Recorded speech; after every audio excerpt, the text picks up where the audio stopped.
Chapter 1, Section 6 is inverse functions. So first thing we're going to do is talk about what is an inverse. If g is the inverse function of the function f, then f of g of x and g of f of x equal x.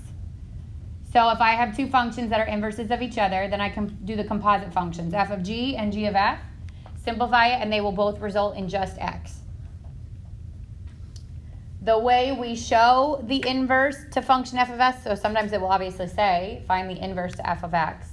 And then sometimes you will see it written as this. This is how you would, that -1 is the exponent. So f -1 of x is the inverse to f of x. If it was g of x, then the inverse would be g -1 of x. So sometimes it will literally say the word inverse, and sometimes it will be written like that, and you've got to know that that means the inverse of the other one. All right, so in the first example, it just says use the inverse function property to show that f and g are inverses of each other. So we just said if they are inverses of each other, then if I do f of g of x and g of f of x, what am I expecting to see? Good, just x. So I'm going to do g of x, or f of g of x, and then I'm going to do the other one, g of f of x. So you got to do both to prove it. Teachers, at this time, please dismiss. So I'm going to take g, I'm going to plug it into the x for f of x. I'd get x plus 6 minus 6, and then the positive 6 and negative 6 cancel, and I just get x. And then I'm going to do the other way around. I'm going to take the f, plug it into the g, and I get x minus 6 plus 6. These cancel, and I just get x. So if it says to use the property to show that they're the inverses of each other, then you've got to do both, f of g and g of f.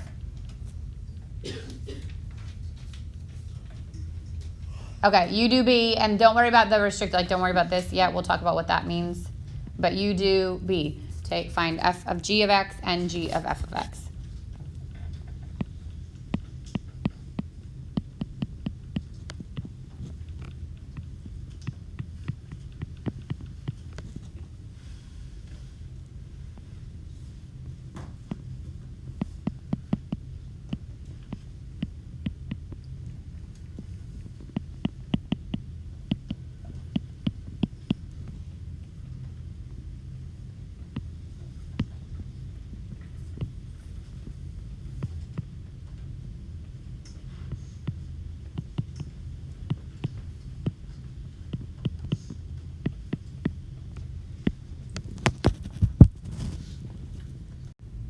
All right, again, so both should result in the x. If I do the square root of x plus 3 squared minus 3, I get x plus 3 minus 3. Those cancel out, I get the x.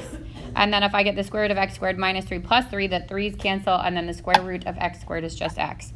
So the first part of this is just basically saying that these already are inverses. You have to prove it. Another way that you might see a question like this is if it gives you the two inverses, then it says, are these, or two functions, and it will say, is g the inverse of f? And then that way you're not 100% sure it's resulting in the x. You would solve it. If it's an x, it's a yes for both. If it's not, then it's no. This last part I'm going to come back to, but this is important. So this restriction you do need, and I'll talk to you in just a second about why, but I'll come back to it. So if I want to just find the inverse of a function, if I'm given one function and it says to find the inverse of it, these are the steps. The first thing I'm going to do is replace f of x with y, because those are the same things. Then I'm going to switch x and y. So literally change the y to be the x to be the y for as many of them as there are. Then I'm going to solve the function or the equation for the new y, wherever that is. And then my last step, and it's an important one because some people forget it, is to replace the y with f -1 of x, because this is no longer f of x. We have made it its inverse. All right, so now it says find the inverse function of f. So I'm going to start with a. First thing I'm going to do is replace the f of x with y. Then I'm going to switch the x and the y. So the y becomes the x becomes the y. And then I want to solve for the new y. So I'm going to subtract the x and divide by -3. And then I'm going to split that up. So it gets -x over 3 plus 7/3.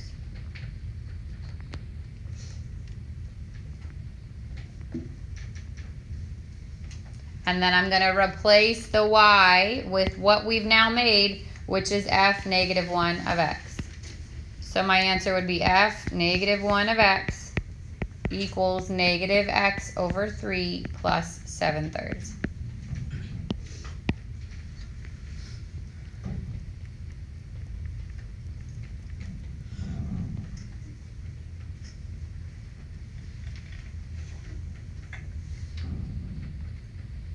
Questions on that one?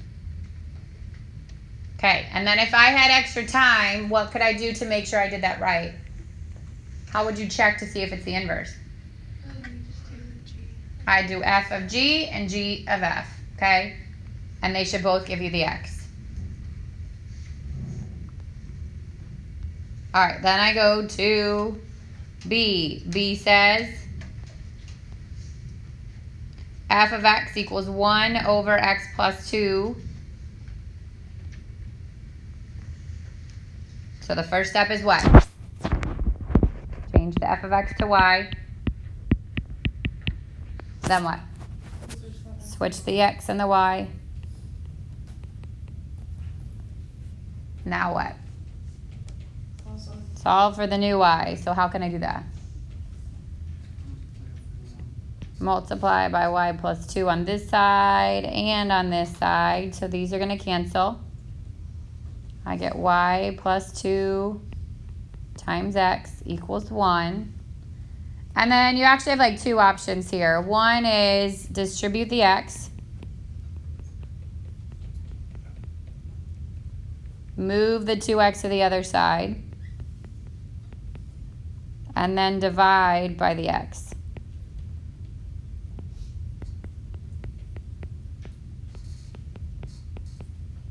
And that would simplify to 1 over x minus 2. So f negative 1 of x.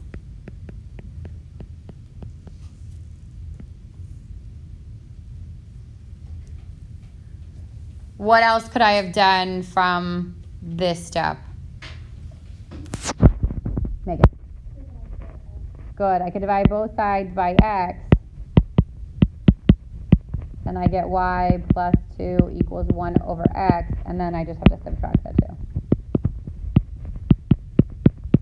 Whichever way your brain sees it, go with it. Okay? It doesn't matter. They're both right.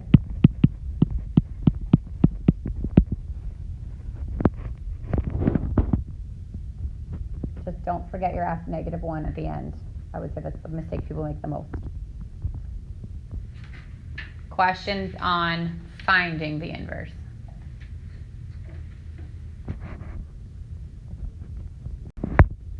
Okay, now we're going to graph an inverse.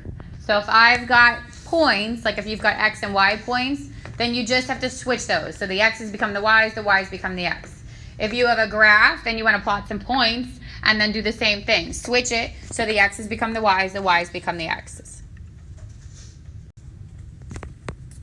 To identify if something is a graph, is a function or has an inverse, it has to be a one-to-one function, okay? So a one-to-one function means that that function has an inverse. If it's a function but not one-to-one, it cannot have an inverse. That's all that means. So if it's not one-to-one, it does not have an inverse. This is the reverse of your test to see if it's a function. So when it was a function, we said an x couldn't repeat with a different y. Now we're saying the same y can't have two x's. So if it's in the same words as the other one, so as not to confuse you, a y can't repeat with a different x. So for a function, an x can't repeat with a different y. If it's one-to-one, the y can't repeat with a different x. And because it's the reverse, the initial one was the vertical line test, this is the horizontal line test. So if you can draw a horizontal line through your function, and it hits at only 1 point, then it is one-to-one. If it hits at more than 1 point, it's not one-to-one. And if it's not one-to-one, you can't find an inverse. So this is where the split of 1/6 with the rest of that chapter pays off, okay? Because now we're only focusing on horizontal line test. So vertical is for whether or not it's a function. Horizontal is it's already a function, but is it one-to-one? Mackenzie, you had a question. Can you go back a little bit? How do you see? So if you're looking at points, then a y can't repeat with a different x. Oh, okay.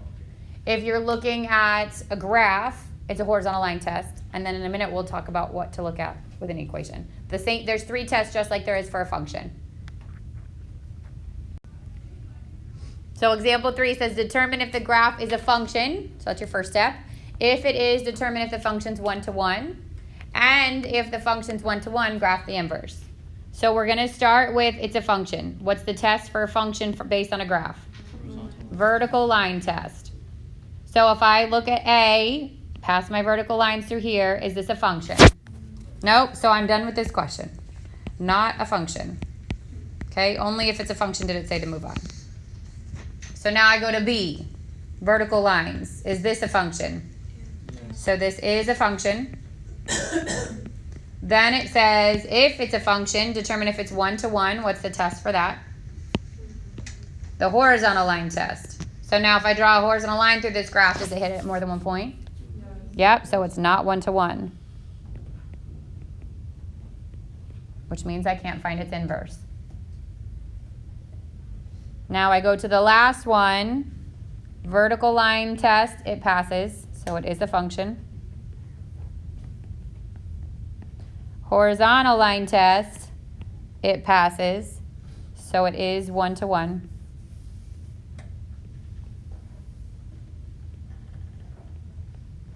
And then the last part of this says if it is one-to-one, God bless you.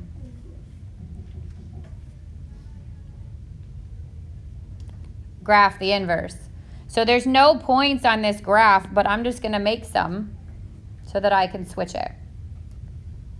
So as long as you're consistent with your spacing, it doesn't actually matter what you make them. So 1, 2, 3, 4. I'm going to do this. 1, 2, 1, 2, 3. 1, 2, 3, 4. I'm just going to pick 3 points and then I'm going to flip them. So this one's an easy one. I'm going to say that this would be 0, 2. This one's an easy one. I'm going to say that this is -2, 0. And then I'm going to pick one more, like maybe here. And this is 2, 4. So I'm just going to find points. And then what do we say we do with these? To find the inverse? Switch them. So my new points would be 4, 2, 2, 0, and 0, -2. And then I'm going to plot those points. 4, 2, 2, 0, 0, -2.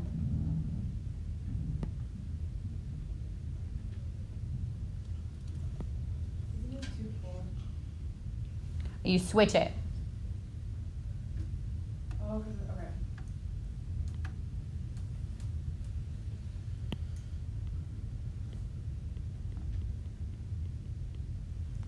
And there's your inverse. So the inverse, if you fold it along the y equals x line, they should overlap, okay? Whether it's a line or a square root or whatever it is, if you fold it over the line, they should overlap. So remember to find it, you're going to switch x and y coordinates.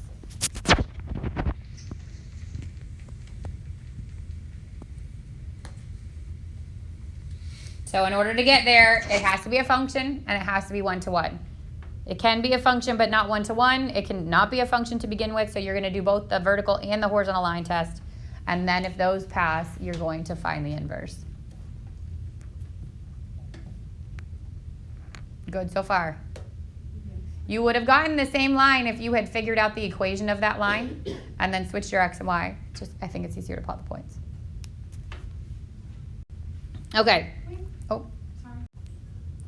Now we're looking at points. Some of the first one's kind of disguised in a chart, but it's still points. It's still like a T-chart. And then the second one is just blatant points. So these arrows tell you that this is going with this one, which means it would be 1 hour and then 80 miles. And then the next one is saying 2 hours goes with 80 miles. So 2, with 80.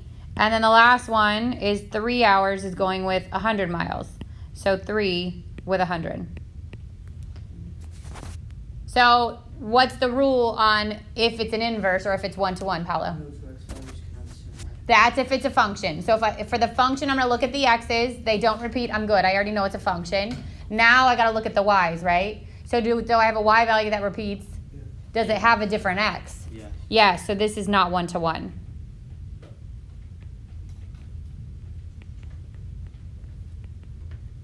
Which means it does not have an inverse.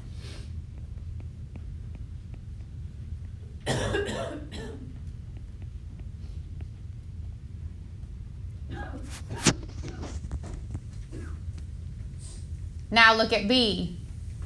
What's true about my x values? It repeats. Is the y different? No, it's the same.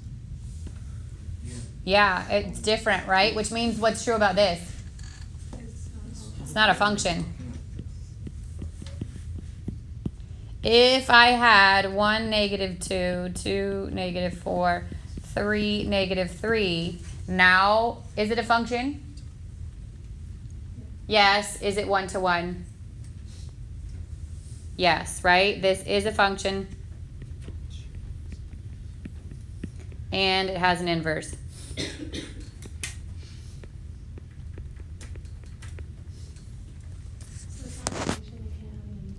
Correct.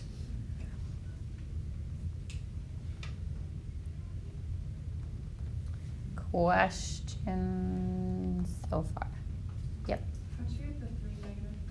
I just made it up. I said, what if it said that? Oh, okay. Yeah. So if the y repeats means not. If the y repeats with a different x, so you can actually have the same exact point duplicated. I could say 1, -2, and then later on say 1, -2. That still works. It's if the y repeats with a different x. How about for the no function? That's if the x repeats with a different y.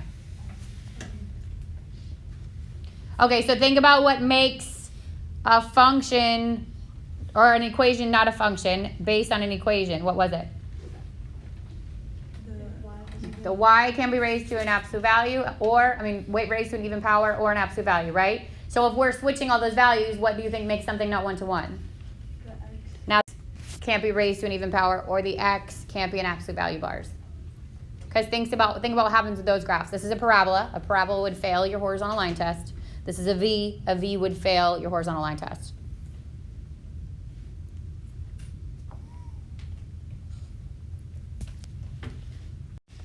Okay, I said I would go back to this. Here we go. So if you go back to this was example 1, right? And you look at B. Notice that there are restrictions on these. If I had just taken B as it was, if I had just graphed f of x equals x squared minus 3, what would this be?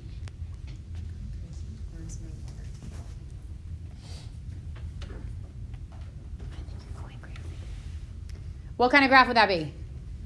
All right, what does that graph look like? Michael, what does that graph look like? The x squared minus 3. It's a parabola. It's a parabola. What's the minus 3? Y intercepts. Okay, so if I go down to -3 and I plot a parabola, is this going to have an inverse? No, right? It would fail my horizontal line test. Yes, you're following me? Okay, but then next to it said x has to be greater than or equal to 0. So this is like your piecewise. It's telling you I want this graph, but only the values that are greater than or equal to 0, which means it's now only this part of the graph. So it's taking care of it for you. You don't need to know how to restrict it. What you do need to understand is where those restrictions come from. So if you see it, you don't freak out. Okay? So that would only be that half. Now does it pass your horizontal line test?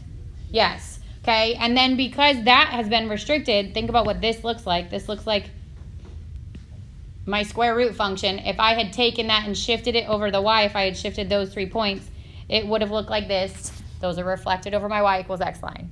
Okay? Where it's greater than or equal to -3, because that's restricted based on the domain of this function. So that's all that means. Okay? Those are just restrictions. You won't have to find them. You just have to not freak out when you see them and understand that if you're graphing it, that means to remove part of it just like you did the piecewise function. For example, okay? So this one says determine if the function has an inverse. This one we're just looking at these initial equations. So if I look at A, does this have an inverse? Yes. When is it no?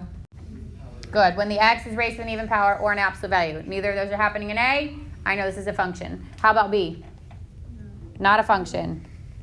How about C? Yes. I'm sorry, not just a function. It is 1-to-1, so it has an inverse, not a function. D? No. Okay, so let's look at D and let's say, what if this was an absolute value like this? What if this said x is less than or equal to 0? Now does it have an inverse? Now we're saying that it's only the values from there over. That would have an inverse. Okay, so pay attention to things like this because they could take your no for that and turn it to a yes. Does that make sense? Yeah? Okay. All right, I'm going to open up your web assignment. Well, I think it's already open, but I'll publish your Canvas assignment for 1-6. Just change the date on it. And then tomorrow we move into chapter 2, which is, well, 2 starts with quadratics, like analyzing the heck out of parabolas.